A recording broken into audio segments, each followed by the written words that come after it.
Hi, I'm Chris Vavra. I'm the Web Content Manager for CFE Media and Technology. I'm here live at the Omron Open here in Hoffman Estates, Illinois.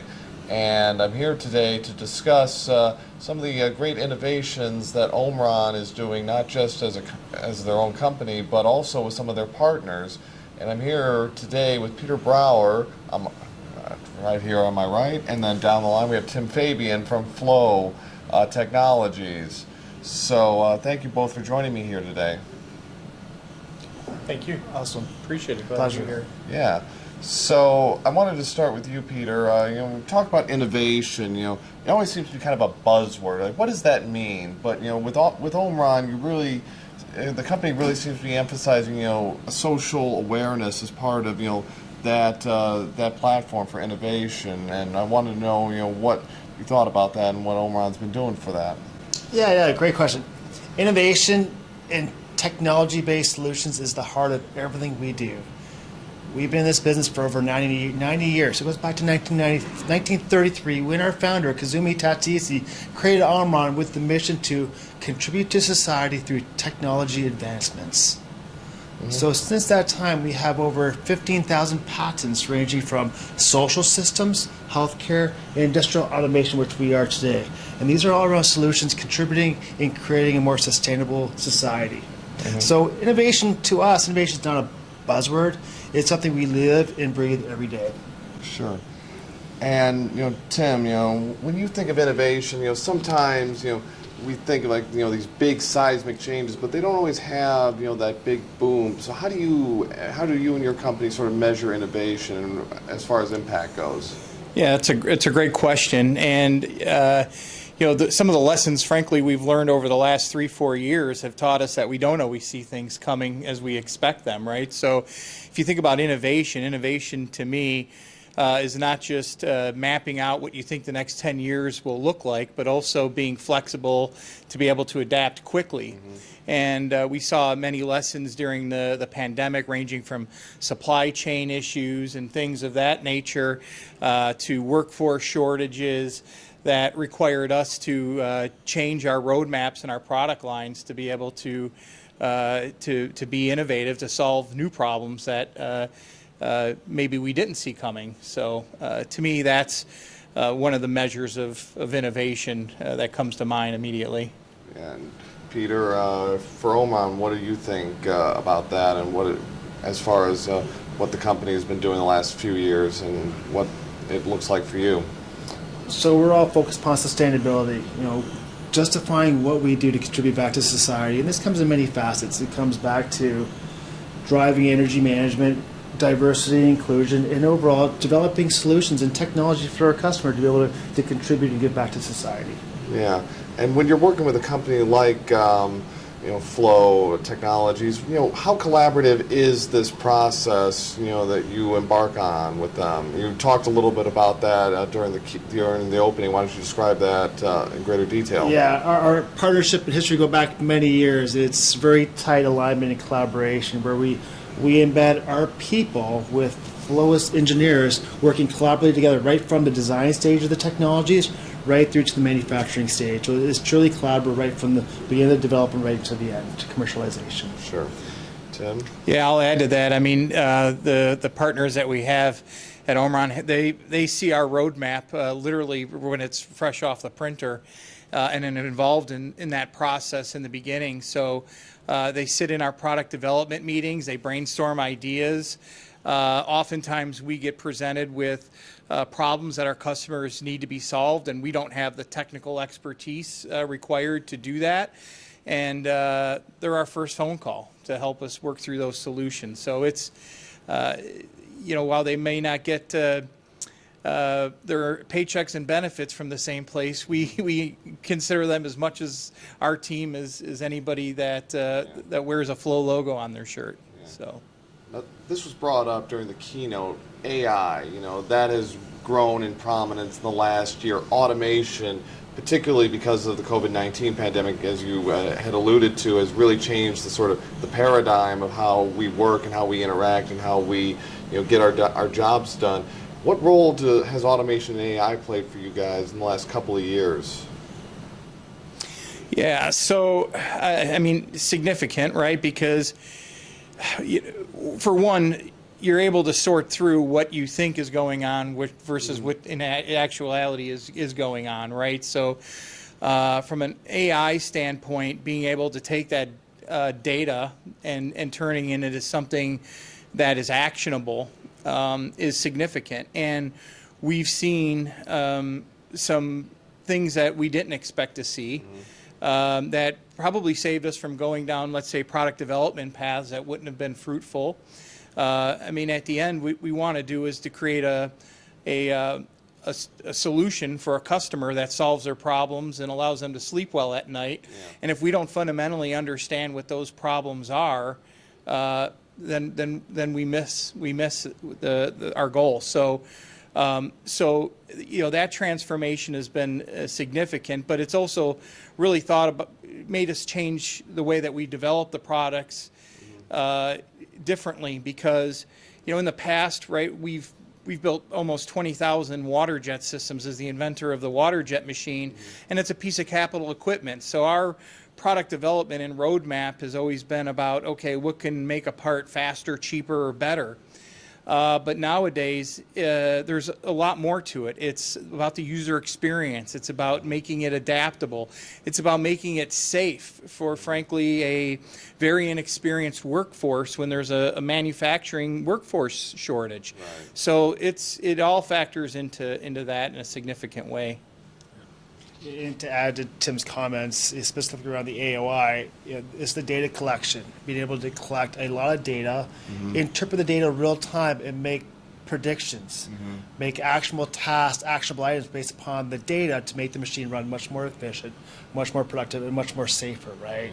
So again, the value of the data is critical, and working together, our technology is able to collect the data and make those smart decisions and predict what the future is going to look like, and have the machine make the right decisions. Yeah, I've heard, the idea is to turn data into information, like something actionable, something that people can take with them and make, the right decision going forward. I've heard that from many a time. You agree with that? Yes, exactly. And that's the power of the data collection, to be able to make smart decisions. Right. AI, ML, big data, no matter however you slice it, those are great tools, it sounds like, to really help you on that journey forward. Correct. And it's about being able to make decisions real time on the factory floor, on the machine edge as well. Right? That's key in terms of responsiveness of the machine based upon the data. Yeah. Now, Peter, you brought up sustainability before, and there's been a lot of talk about ESG, as a major driver for many companies these days. And I want to know if you could elaborate a little bit more on ESG as far as Omron is concerned, how that's guiding you forward. Yeah, exactly. I think I mentioned a little bit earlier the technology-based solutions we're developing is all around helping our customers not only become more productive and efficient and safe for their machines, but more efficient from an energy management standpoint, from a water conservation standpoint.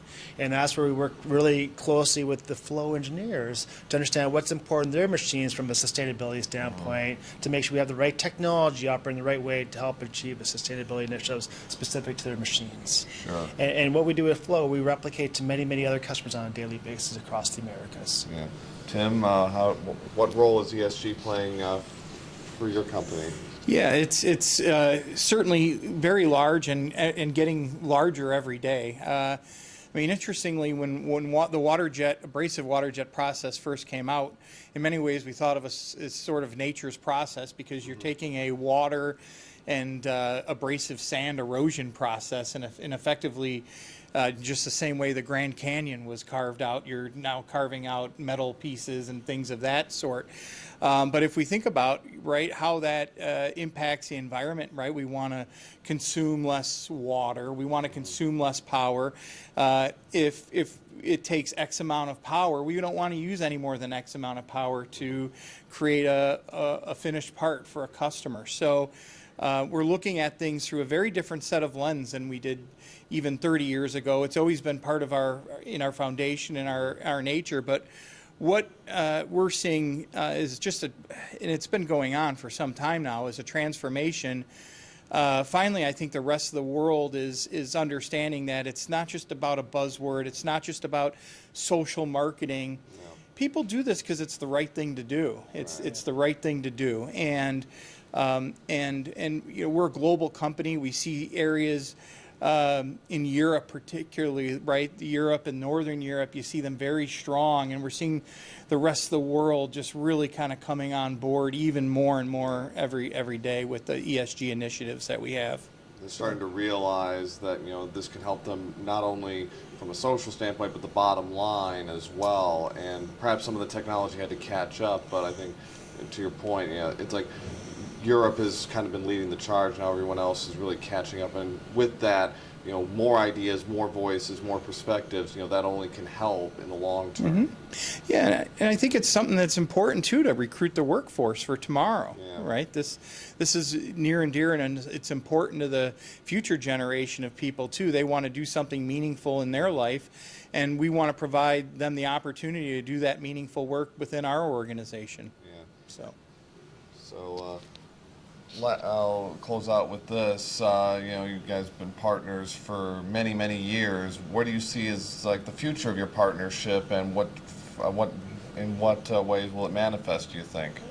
Yeah, I can answer that. It's really, I don't want to say it's culminated because it's a continuation, right? But today marks a very special day because we announced the winner of our first annual Innovation Award. We went there to identify a customer that has the same attributes in meaning to Omron, meaning using technology to contribute back to society. So we decided upon Flow as a unanimous choice to be our first annual Innovation Award winner because of Flow's commitment to using cutting-edge technology to enhance their machine, and Flow is also their mandate to give back to society through charitable giving. So Flow lines up perfectly with our social means and principles. So it really is a great partnership. And again, it's an evolution. There's no end game. We'll continue to develop that partnership. So Tim is also here today, so we can present him with the award of this year's Innovation Award winner.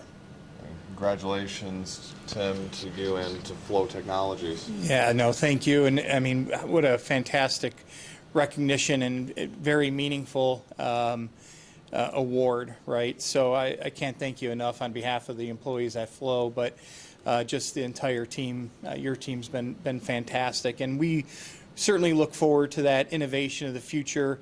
We really look to move more towards what we call mass customization. Our process, which is Waterjet's the most versatile process in the world. So we continually strive to build a system that could cut out airplane wings one day and then cut out granite kitchen countertops or portion chicken breasts. So having that partnership allows us to build a very dynamic platform, and that challenge is only going to get more immense in the future, but we see that as really just greater forging of the ties between these two organizations. And again, thank you again for your partnership for all these years, and look forward to many more to come. Awesome. Thank you, Tim. Thank you. Thanks, Peter and Tim. Appreciate taking the time today to talk with CFE Media about some of your partnership and some of the great innovations you guys have been working on together. So thanks very much. Appreciate Awesome. it. Thank you. Thank you. And I'm Chris Vavra, Web Content Manager for CFE Media and Technology. If you like this video, you can find many more of them on our YouTube channel at ControlEng TV. And we also have articles relating to this technology and many others on www.controleng.com. Thank you.